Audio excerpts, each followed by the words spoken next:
Give it just a minute to pick up. It's going to be live in just a second. Are you excited? So excited. You should be good. Super excited.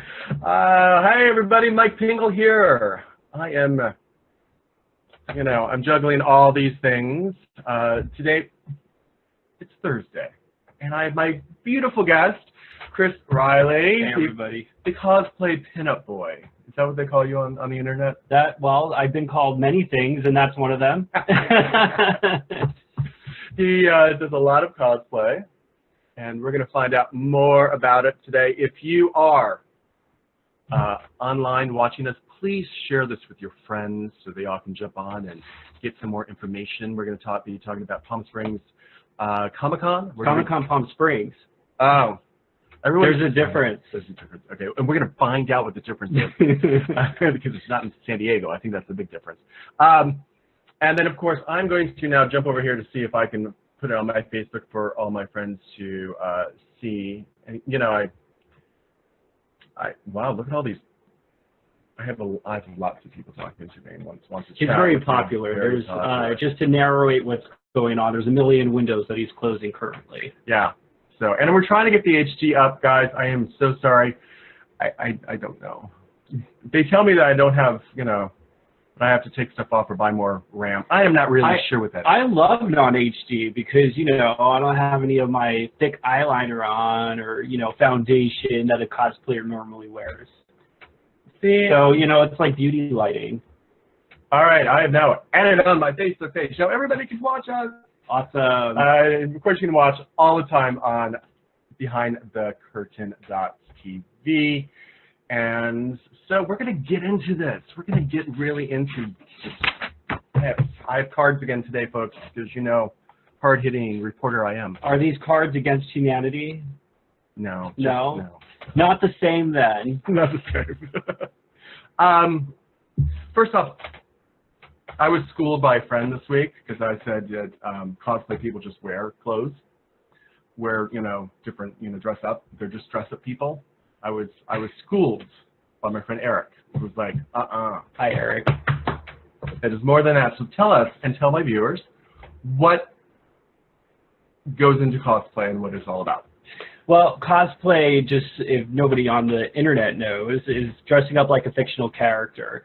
And that could be any character, like a superhero or a fantasy character like a Disney princess or an anime or a video game, anything that you could possibly think of. If you love a character and you dress like them and somebody recognizes you as that character, that's considered cosplay.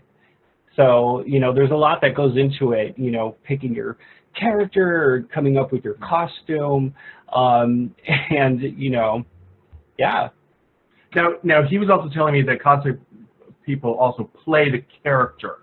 That not only do they dress up, like difference in Halloween, you dress up as a character for Halloween, but cosplay people also, if you're in Star Wars, you play Darth Vader or you'd be Princess Leia, in the world of a Comic-Con or something like that. Yeah, the play part of cosplay is a lot of acting. You embody that character, and it kind of gives you an excuse to portray the character that you love. So, yeah, I think that there is an element of acting when it comes to cosplay. Okay, so excellent. I wasn't totally off on that. What's your favorite character you cosplayed or played? I would have to say my favorite character I've ever done was Emma Frost from the X-Men. Wow. And at the time, there wasn't a lot of people doing gender swap cosplay, so to speak, is where you do the male version of a female character. Like right back here. Yes, like back here, this is male Princess Leia. I call him Prince Leo Brogana. This is like, you can just call me anytime. This model is actually Westifer, who has a podcast called The Westifer and Richie Rich Show. Oh. And he's a cosplayer, and he's super cool. He's a fitness instructor as well. I couldn't tell. I couldn't tell it is a fitness instructor. This is me as the gender-bent version of Sailor Moon. I don't know if there's any Moonies out there in the world, but if you're in Los Angeles, there's a fandom group called Sailor Moon Los Angeles. and they do parties and events and cosplay meetups. So this is something that I did with them, and it was actually a costume that was made by a cosplayer named Jimmy Sherfy, who does was very known for the gender bent cosplay in the cosplay world. Thank you, because I had mentioned it on my live, and I was like, I don't know who this is. You don't know? Thank goodness. Can't you tell by the heart and the tiara? I was just looking at the, anyway. Oh my, Moon, Prism Power! Then of course we have. Oh, this cosplayer, his name is Ziv. He's actually a cosplay boylesque dancer. What is that? That's when you dress up as costumes and you do like a strip routine. But instead of like being, you know, a hooker stripper, you're more like a dance. Character stripper? Well, I know, right? It's more like a erotic dancing. So it's an art form, and that's what he specializes in. And my favorite.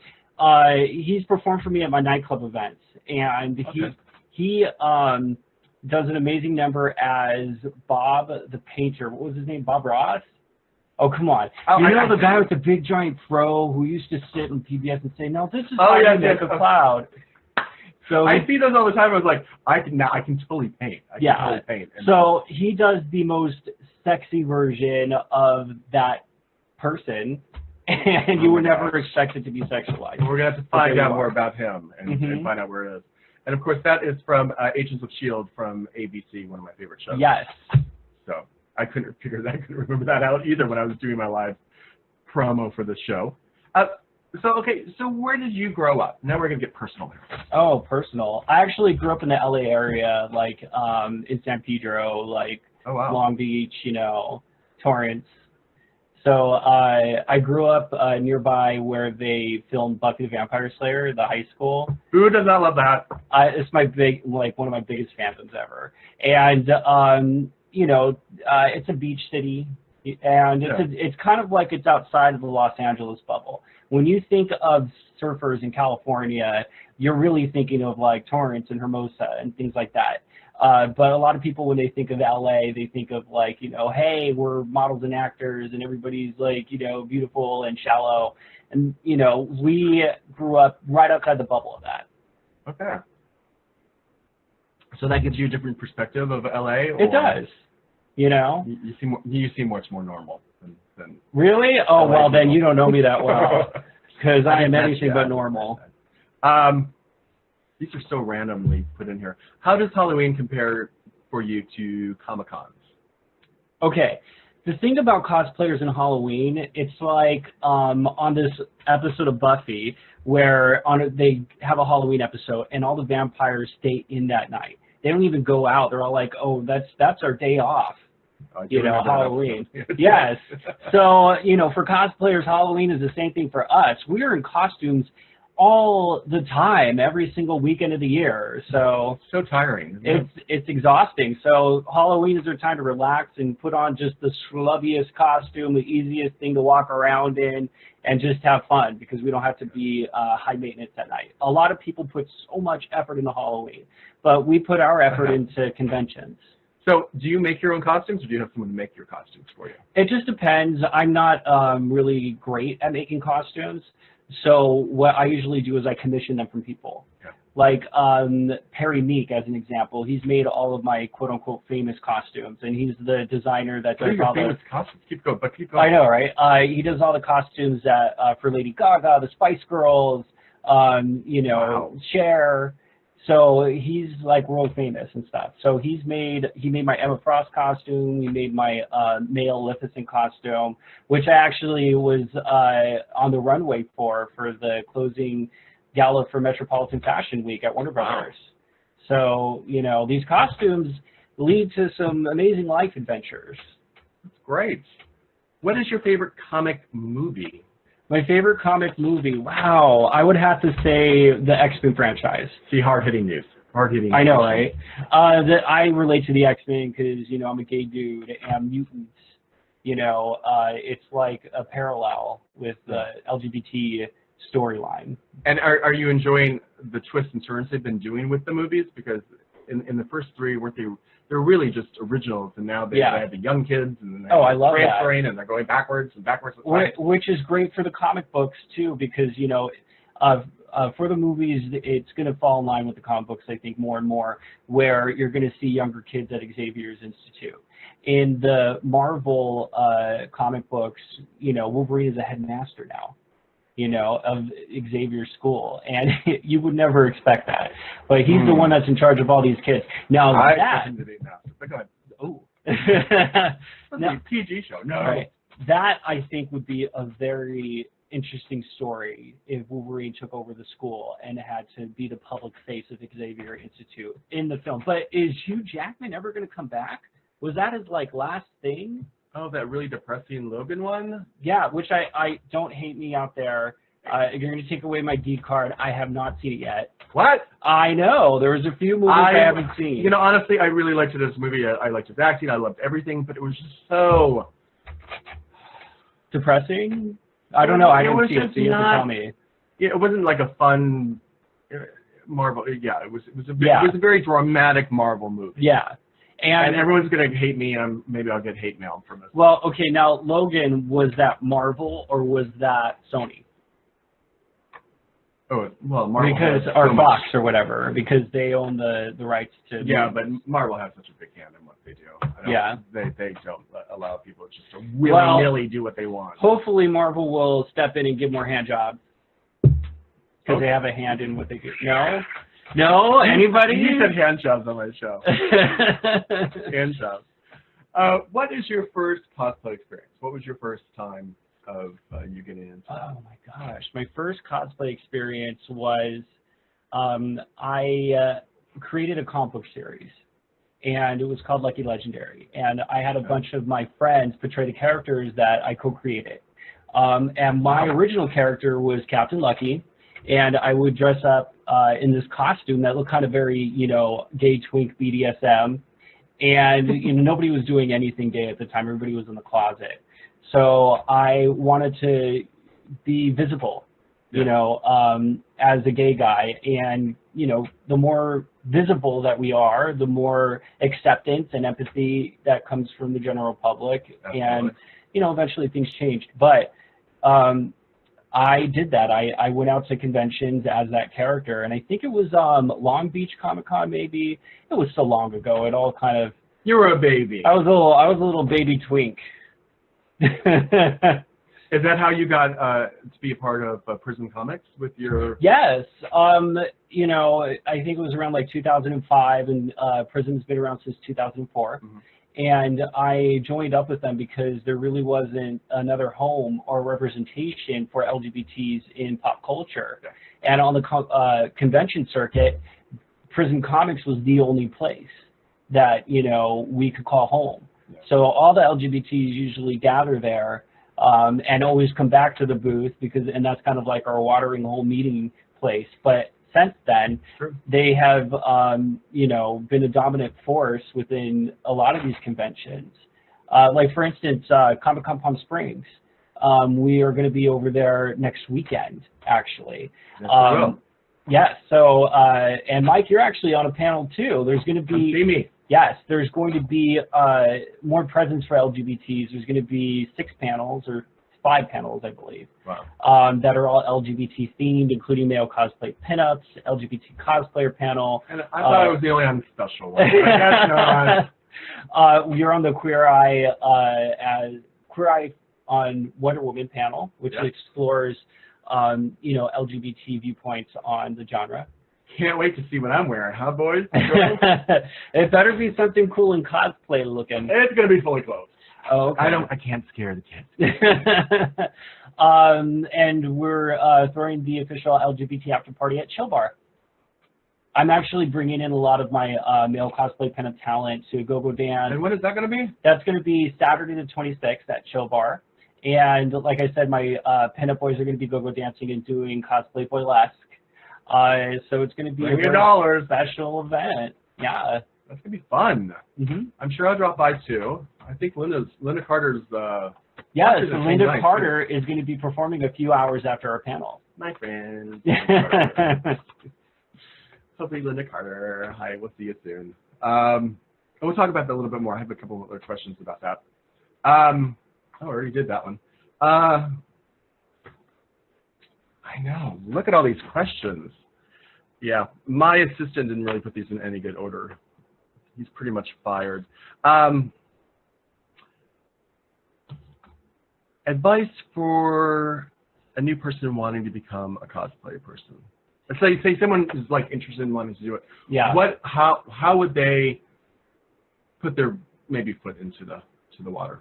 I think the best way to put your foot in the water, so to speak, in the world of cosplay is to develop friendships with people that are already in the cosplay world, or just get your group of friends together and decide to do group cosplay. It doesn't matter how awesome it is. You can't compete when you're just starting out. You're just doing it to have fun. Pick a character that you love to portray, and if you're there with friends, you're going to have a magical experience, and you're going to get hooked, and you're going to want to do it more.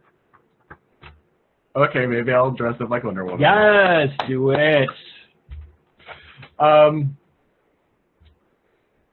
Also, my assistant can't write clearly. What do you do? Oh, you have a calendar. Don't you produce a calendar every year?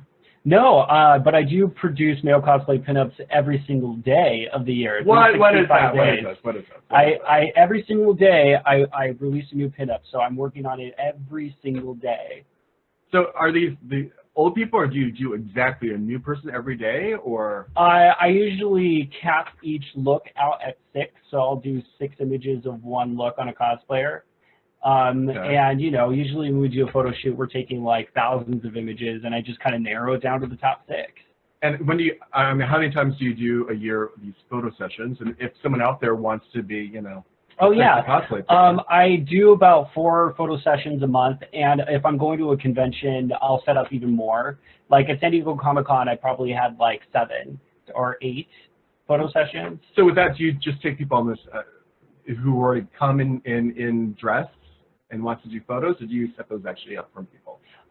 Most of the time, it's cosplayers that have their own costumes already, or performers that have their costumes already, and I tell them to bring 3 looks. You know, if they only have 2 looks, you know, maybe I'll scrape something together from what I have and give them the character that they like, you know. But yeah, if you want to get involved, you just have to email me. And do you have a favorite cosplay dress-up person you've taken a photo of? Do you have Oh my God! Top 1, top 2, top 3? I love each and every one of my pinup boys equally for different reasons. No, Oh, really, God. Oh. they're all diverse. I work with every single body type, every single race, sexual orientation. You know, it doesn't matter to me. He's an equal cosplay player. Yes, but I guess. Oh, there's a but. There's a but. But oh, that's good. if I will tell you the ones that the public responds to the best are definitely Princess Leia and Ziv as Pokemon trainer. Yeah, I don't think you sent me the Pokemon trainer. Oh, well, if you want to check it out, you'll have to go to my Instagram. Because he sent me a group of photos. I was like, yes, and a yes, and a yes. So,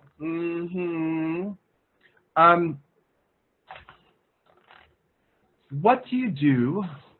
Do you do this all the time, or do you have a day job? Can you talk about I do your this day job? all the time. All the time? Yeah, I mean, I work in the entertainment industry. I'm a jack of all trades. So if I'm working on a movie, it'll last, you know, a month or 2, and then that's over, you know, and then move on to the next thing. But my main projects that I have consistently around are being the LGBT content creator for different pop culture conventions.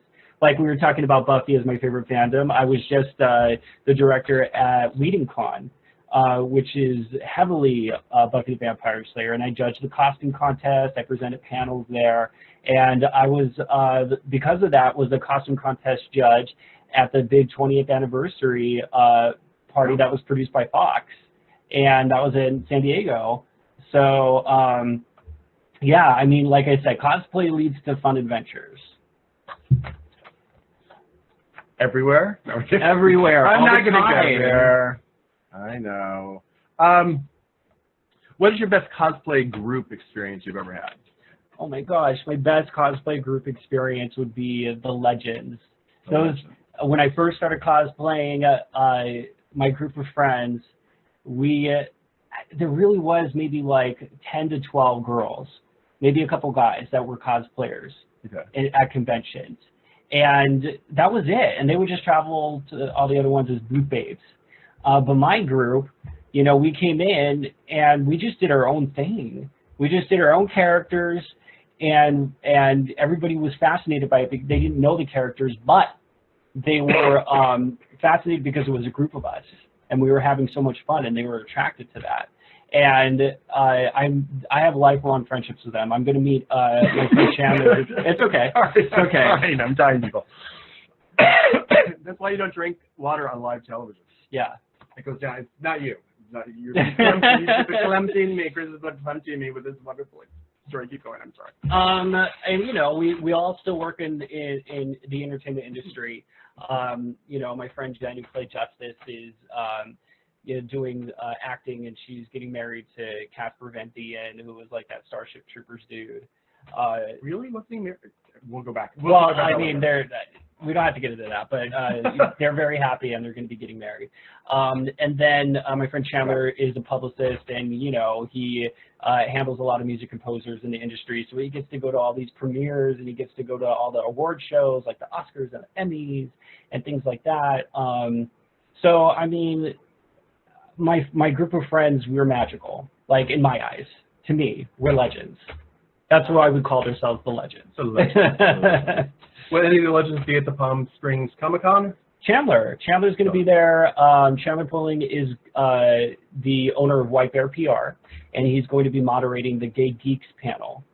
And who's moderating? I'm going to be there, folks, doing the Wonder Woman panel. Yeah. And who's do we know who else is going to be? Off the top of my head, the moderator is going to be Julian Jetson, who is the Crown Prince of Palm Springs as far as gay geekdom goes. Oh, fantastic. Yes. I have Boston Blake, who's the author of Kink and the Golden Lasso, and he does lectures at universities across the country on it. And we have this guy. And what was your book called? It was originally it was called The Q Guide to Wonder Woman, which is the queer guide to Wonder Woman with Allison Books when they were around, and now it's become the channel Surfing Wonder Woman. So I will be there, and I think I will be. I think we're talking about I'll be signing at Prism booth also. Yes. Before or after.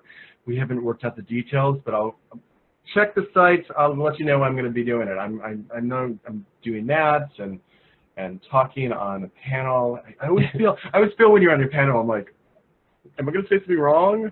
I did one once. I've done one, and it's on there online, and horrible. I was horrible at it. Well, I'm excited for all my panels. I don't know why, though, they put them all on Saturday, back to back to back to back. So I'm not going to have a break. I'm literally maybe have like 20 minutes to get food and then go to the after party. No Linda Carter for you? No Linda Carter for me. Hopefully I'll be able to sneak in and see some of the show. Yeah. Like I would love to see Linda Carter perform. She does a great jazz performance, and my friend Jen, who we talked about earlier, actually got me a signed CD from her. Oh, so I've listened to it. I love her jazz. I don't have anything signed by Linda. Nothing at all. Not yet. Okay, let me see if we have any questions. What's considered normal in LA? Look at a magazine cover, hot boys with abs and hot women with abs. That's normal for LA. It really is, folks. I always talk to my friends and they're like, "Why are you not dating?" Whatever. I mean, you walk out and it literally is like you're looking at Men's Magazine and they're right there next to you working out at the gym. Yeah, so everybody is not satisfied with who they are or who they're with. They're always looking over their shoulder for something hotter, because there's always something hotter in Los Angeles. That's true. You have to find the hearts. That's what you have to find, the hearts. Yes. What's going on during the after party? What's going to happen? During the after party, we're going to have male and female go-go dancers. It's all LGBT mixed crowd. We are going to have cosplay, burlesque, and boylesque performances. So they're going to be dressed as different fictional characters and erotically stripping for your pleasure. And well, I was reading, I was like, erotic stripping, what's going on? Right, and we're probably going to do some raffles. I'll probably raffle off the swag basket of male cosplay pinup swag. So that should be fun. Well, that sounds fun. Do you know a Bob Ross? Bob Ross is that guy who did the artwork, and then Zib did a dance. Oh, okay. So everyone loves the tree. So now I get it. Yes. Right. Everyone loves the clouds and the trees. So before we started, I said Comic-Con Palm Springs, and I was slapped. Yes. Said it was. It's Palm Springs Comic-Con. Now, here's the difference. Comic-Con Palm Springs is in the summer, and Palm Springs Comic-Con is in November. In the fall. So there's two Comic-Cons. There's two Comic-Cons, and they wanted to start around the same time, and the people that did the one in November tried to launch it, and it took years, and they never got it off the ground until finally the year that they did, another company said, swoop, and they got in there first. And here's the thing. I mean, you know, I support all conventions. And if you want to go to a convention that is more about comic book creators and it's a smaller, more community thing about Palm Springs, go to the one in November. But if you want pop culture, like Stan Lee is coming, Linda Carter, you know, actors and people galore, you know, I'm bringing in a lot of people from LA and San Diego. Yeah. That's the one that's going to be at the end of the month, this month, in August. That's right. Guys, if you're not going to see Chico's Angels, you better come see me on Saturday.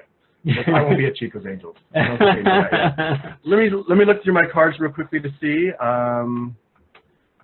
Where can people find you?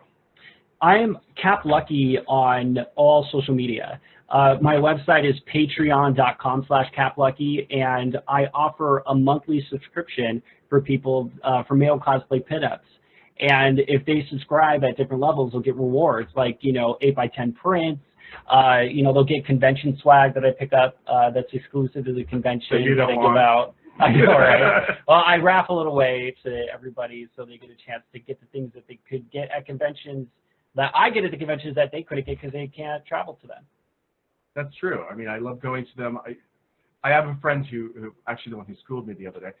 He hates going to them, and I'm like, no, I want every free thing. I mean, it's funny when you go to the Comic-Cons, people, they'll kill you for a free T-shirt. I mean, they will like murder the person beside them for a free like plastic thing that's a Star Wars on it. Yeah. Oh, and if it's a keychain, forget about it. They're just gonna punch you in the face.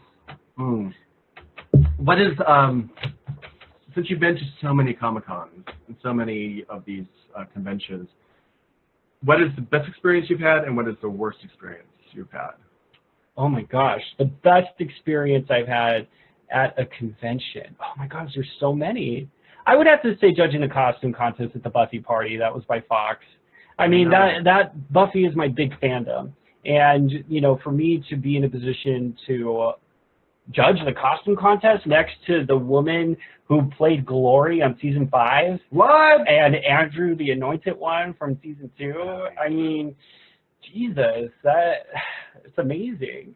So yes, and I actually, you know, this past Comic-Con, this is actually an interesting story. I went up on stage at Marvel because my friend runs the booth, and it was after he snuck me in. And it was after everybody that was in the armed services, they had a group of them, Wounded Warriors. So up goes these Wounded Warriors to meet the Marvel people on stage and get their posters signed for the Punisher. And I meet the actors right afterwards, and they shake my hand, and they're just like, you know, thank you so much. And I was just like, I didn't hear that they were Wounded Warriors or anything like that. I just went up on stage because I got pushed on, and they were shaking my hand like I was in the war, and, you know, my leg was gone, and they didn't see it. I don't know. Did you get at least a signed poster? I got a signed poster. Okay. I got a signed poster, and it turns out, like, I got up the stage, and they were like, don't you know who that is? The Punisher is played by the guy that was in The Walking Dead. And the girl, that's Jessica on True Blood. And I'm a huge fan of those shows. And once I realized I got off the stage, I wanted to go back up and be like, wait, I have so much more to say to you. Instead of, oh, yeah, thanks. Like, I wanted to say about your show. Yeah, I know, right? Yeah. So I guess that was my most embarrassing moment, you know. It was magical, and it was just like I had a lot of regrets because I wanted to get back up on stage and tell them how much I really love them. Well, maybe, I'm sure soon. Yeah. I'm sure soon. They'll be back there. Gosh. Is it time? It is time. Has it been already? Say goodbye. Oh, my gosh. Should we sing a song or something? Oh, God, no. Okay. No. Not really working, no. Tell everybody where they can find you again. I'm Cap Lucky on social media, all social media handles. But go to patreon.com/CapLucky. That's patreon.com/CapLucky. And where can people find everything about the Palm Springs Comic-Con? Go to Comic-Con. You got it wrong. It's ComicConPalmSprings.com. ComicConPalmSprings.com. That's right. If you're there, come see me. Do you know what the time the panel's It's later in the afternoon, off the top of my head. Yeah, it's a few hours before the Linda Carter concert. A few hours before Linda. So we'll have to see if Linda can drop by. Oh, anyway, I love that. We are going to say goodbye. Thank you for watching Behind the Curtain .tv. Please sign up for all the celebrity signings if you're interested. Please share this video with all your friends. You can find me on all the social medias with Mike Pingel, because that's who I am. And thanks for watching. Thanks for sharing. And have a great weekend. And be kind to each other. Bye-bye. Bye.